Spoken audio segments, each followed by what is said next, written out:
بسم اللہ الرحمن الرحیم۔ السلام علیکم، میں ساجد حسین ہوں اور آپ میرا ویلاگ دیکھ رہے ہیں۔ جس طرح کی حکومت زور زبردستی کی مینڈیٹ چوری کر کے بنائی جا رہی ہے، آپ یہ دیکھ لیں کہ اس ابھی یہ حکومت آئی نہیں ہے، تو جو فائنینشیل ٹائم ہے اور باقی جو اکانومی کو دیکھنے والے بین الاقوامی ادارے ہیں وہ پاکستان کے بارے میں لکھ کیا رہے ہیں۔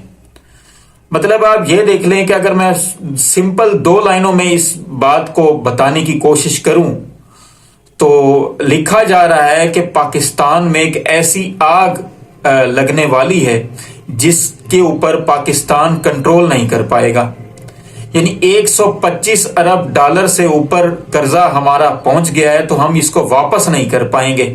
یہ فائنینشیل ٹائم کے اندر اور باقی اکانومی سے ریلیٹڈ جو جرائد ہیں بین الاقوامی انٹرنیشنلی وہ لکھ رہے ہیں، اور پاکستان کے اندر ایک ایسے گھٹیا شخص کو ہمارے اوپر پھر سے مسلط کیا جا رہا ہے جو پہلے بھی 16 مہینے ہم پر حکومت کر چکا، شہباز شریف صاحب، جن کا یہ جملہ بہت مشہور ہے کہ میں مانگنے نہیں آیا، مجبوری ہے، ہم دن رات محنت کر کے آپ کی پائی چکا دیں گے۔ پائی انہوں نے کیا چکانی تھی؟ شہباز شریف صاحب جو ماضی میں زرداری صاحب کے بارے میں بیان دیتے رہے، وہ یہ کہتے تھے کہ میرا نام شہباز شریف نہیں اگر میں تمہیں پنڈی اور لاہور کی سڑکوں پہ نہ گھسیٹوں۔ اب جس نے گھسیٹنا ہے وہ وزیر اعظم ہوگا، جس نے گھسیٹا جانا تھا وہ صدر ہوگا۔ یہ حالت ہے ہماری، یعنی کہ وہی بات کہ اب عزت جو ہے وہ آنے جانے والی چیز ہے، بندے کو ڈھیٹ ہونا چاہیے۔ اب شہباز شریف صاحب سے جب یہ پریس کانفرنس کر رہے تھے، ان سے کسی صحافی نے جرأت کر کے یہ سوال پوچھ لیا کہ یہ مینڈیٹ تو عمران خان کا تھا، حکومت آپ کیسے بنا رہے ہیں؟ تو شہباز شریف صاحب چپ ہو رہے ہیں، کوئی جواب ہی نہیں تھا ان کے پاس۔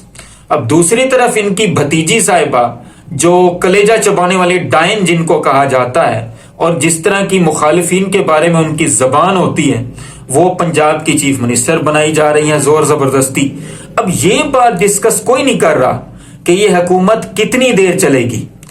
میں یہ بات آج بڑے لوگوں کو میں نے سنا اور مختلف لوگوں کو دیکھا، کیونکہ پاکستان کے اندر ٹویٹر تو بند ہے، سورس صرف ہمارے پاس یوٹیوب کا ہے، اور ہمارے پاس اتنے پیسے بھی نہیں کہ ہم وی پی این خرید سکیں، کیونکہ جو فری وی پی این چلتے ہیں وہ تو ان سب نے بلاک کرنا شروع کر دی ہیں۔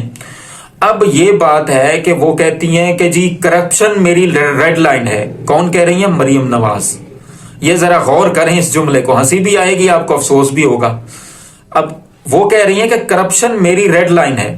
اب جن کے چاچے کے اکاؤنٹ میں ٹیٹیاں ڈال گیا کو 25 ارب روپے کا، ان کو پتہ نہیں۔ لندن کے اندر کیسے فلیٹس بنائے، ان کو یہ بات آج تک وہ جواب نہیں دے سکے، نہ ان کا باپ دے سکا نہ یہ خود دے سکی ہیں۔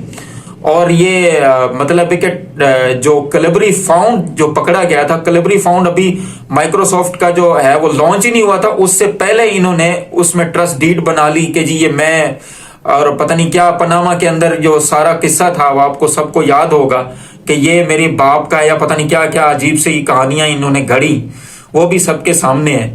لیکن وہ یہ کہہ رہی ہیں کہ کرپشن میری ریڈ لائن ہے۔ اب اس جملے کے اندر میں جو سمجھا ہوں، جو میری جو اپنی جو ذہانت کہتی ہے، جو میری اپنی سوچ کہتی ہے، وہ ایک تو ہمارے پاس اتنا معلومات بھی نہیں ہے ان کی طرح کی، تو وہ کہتی ہیں کہ کرپشن میری ریڈ لائن ہے۔ تو میں سمجھ یہ پایا ہوں کہ کرپشن اگر میرے علاوہ کسی نے کی تو اس کی خیر نہیں، یعنی کہ کرپشن مجھ پر ختم ہے، میری ریڈ لائن ہے، یہ ریڈ لائن میرے سے زیادہ کوئی کراس نہ کرے، اس کی خیر نہیں ہے۔ اب پنجاب کی چیف منسٹر یہ بننے والی ہیں خاتون، اور ان کا جو ہے وہ کریڈیبلٹی کیا ہے؟ صرف نواز شریف کی بیٹی ہیں، کوئی ان کو تجربہ نہیں۔ اگر کوئی تجربہ ہے بھی تو گندی ویڈیو، ننگی ویڈیو بنانے کا، مخالفین کو دبانے کا یہ تجربہ ہے۔ لیکن ان کا بھی وہی ہے کہ عزت آنے جانے والی چیز ہے، بندے کو ڈھیٹ ہونا چاہیے۔ اب یہ کہہ رہی ہیں کہ انصاف صحت کارڈ ہم نے شروع کیا تھا۔ کس طرح شروع کیا تھا؟ آپ سب کو وہ آڈیو کال یاد ہوگی جب یہ پی ڈی ایم کی حکومت بنی تھی عمران خان کے خلاف رجیم چینج آپریشن کے بعد، تو اس میں یہ محترمہ کہہ رہی تھی اپنے چاچے شریف سے کہ جی یہ جو عمران خان کا صحت کارڈ ہے اس کو بند کر دیں، کیونکہ عمران خان کے پاس یہی ہے، اس کے پلے اور تو کچھ ہے نہیں، اس کو بند کر دیں۔ جو عورت صحت کارڈ لوگوں کے بند کروا رہی تھی اس پہ بڑے لوگوں کو فائدہ ہوا تھا، اب وہ یہ کہہ رہی ہے کہ ہم انصاف صحت کارڈ لائیں گے۔ یعنی کہ ہر وہ کام کرنا ہے اس نے جو عمران خان کرتا تھا، کاپی کرنے کی کوشش کرنی ہے۔ اس کا اپنا کچھ نہیں ہے۔ 3 دفعہ یہ وزیر اعظم رہا، اس کا باپ چاچے کے پاس ہمیشہ سے اس کی چیف منسٹرشپ رہی پنجاب کی، لیکن کیا ہوا پنجاب کے اندر وفاق کے اندر جو وزیر اعظم تھا اور وزیر اعلیٰ تھا ان کا چاچا اور ابا، وہ آپ دیکھ لیں کہ کتنی ترقی پنجاب میں ہوئی، کتنی ترقی وفاق میں ہوئی، کتنی ترقی باقی صوبوں میں ہوئی۔ حالت ان کی یہ ہے کہ یہ مخالف ان کو دبانے کے علاوہ ان کو کچھ کام نہیں آتا۔ اللہ تعالیٰ ہمارے ملک پر رحم فرمائے۔ میں یہ ایک بات کہنا چاہتا ہوں کہ جو بھی ان کو مسلط کرنے جا رہے ہیں وہ کچھ بھی ہو سکتے ہیں، پاکستان کے دوست نہیں ہو سکتے، کیونکہ جب یہ حلف اٹھائیں گے اور بعد میں رمضان کریم شروع ہونے والا ہے، اور ایک بات اور بھی آپ کو بتا دوں کہ رمضان کریم اس دفعہ اتنا مشکل ہوگا پاکستانیوں پر کہ اللہ تعالیٰ رحم فرمائے، کیونکہ رحمتوں اور برکتوں کا مہینہ ہے۔ مہنگائی عروج پر ہے پہلے سے ہی، اور ہمارے ہاں حالت ایک عام آدمی کی، ایک عام طبقے کی بھی یہ ہے کہ اگر ان کو یہ بتا دیا جائے کہ 2 دن بعد قیامت ہے تو وہ جانمازیں اور تسبیحاں مہنگی کر دیں گے۔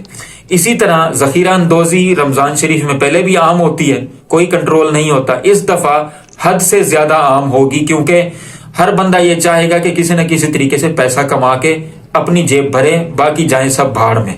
حالت ان کی یہ ہے کہ اب حکومت بنانے کے لیے پر تول رہے ہیں، کیا کر رہے ہیں، عوام کے لیے کوئی بات نہیں ہو رہی۔ مطلب ایک پارٹی دوسری پارٹی کو یہ کہہ رہی ہے کہ 3 سال ہم حکومت بناتے ہیں، 2 سال آپ بنا لو، فلاں ڈپٹی کمشنر آپ کا، فلاں ڈی سی آپ کا، فلاں کمشنر میرا اور فلاں SHO میرا۔ یہ بندر بانٹ ہو رہی ہے، اس کے علاوہ اور ان کے پاس کوئی کام نہیں ہے، کوئی ڈھنگ کا کام نہیں ہے۔ وہ بلاول زرداری اور وہ شہباز شریف جو PDM کی حکومت ختم ہونے کے بعد ایک دوسرے کی شکل تک نہیں دیکھنا چاہتے تھے اور ایک دوسرے کو لان تان کر رہے تھے کہ تم نے خراب کیا یہ معاملہ، دوسرا کہتا تھا تم نے خراب کیا، وہی پھر ایک دوسرے کے ساتھ جو ہے وہ پاکستان کو لوٹنے اور کھسوٹنے کے لیے اور پھر پھٹنے کے لیے پھر جو ہے وہ اکٹھے بیٹھنے کی جو ان کو جو ہے وہ زور زبردستی کی شادی، یعنی چکر اور گوبر کی شادی کروا کے پھر ایک دوسرے کے ساتھ ان کو بٹھانے کی کوشش کی جا رہی ہے۔ پاکستان کا کوئی نہیں سوچ رہا، پاکستان کے بارے میں کوئی نہیں سوچ رہا، پاکستان کے 25 کروڑ عوام کے بارے میں کوئی نہیں سوچ رہا۔ یہ سب لوگ آپس میں ہی بندر بانٹ کر کے اپنے معاملات طے کرنے کی کوشش کر رہے ہیں۔ اب یہ بات کوئی ڈسکس نہیں کر رہا، میں جو پہلے بات اس کو میں نے ڈسکنٹینیو کر دیا تھا، میں یہ بات کرتا ہوں کہ یہ بات ڈسکس ہو رہی ہے کہ یہ حکومت گرے گی کب، چلنے کی کوئی ڈسکس نہیں کر رہا بات۔ سب لوگ یہ بات ڈسکس کر رہے ہیں کہ یہ حکومت جو بنائی جا رہی ہے، زور زبردستی کا نکاح کیا جا رہا ہے، یعنی کہ نہ دلہن راضی ہے نہ دلہا راضی ہے، زور زبردستی کی شادی ہے، ان کو بٹھانے کی تو کوشش کر رہے ہیں لوگ، بیٹھ بھی جائیں گے۔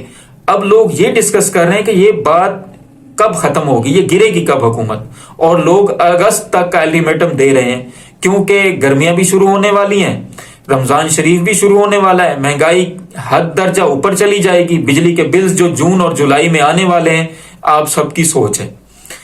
بہرحال آخر میں پھر وہی بات، اللہ تعالیٰ تمام دیکھنے سننے والوں کو آسانیاں دے اور آسانیاں تقسیم کرنے کی توفیق بھی دے۔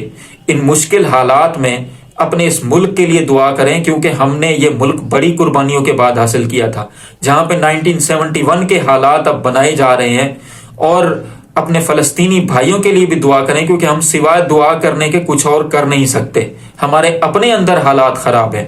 اور دوسری بات کہ اپنے آس پاس دوستوں رشتہ داروں کا خیال رکھیں، کیونکہ ہم ہی ایک دوسرے کا خیال ہمیں ہی رکھنا چاہیے، کیونکہ حکومت تو ہمارے اوپر جو بنائی جا رہی ہے ان کو سوائے اپنے اور کچھ کام نہیں ہے۔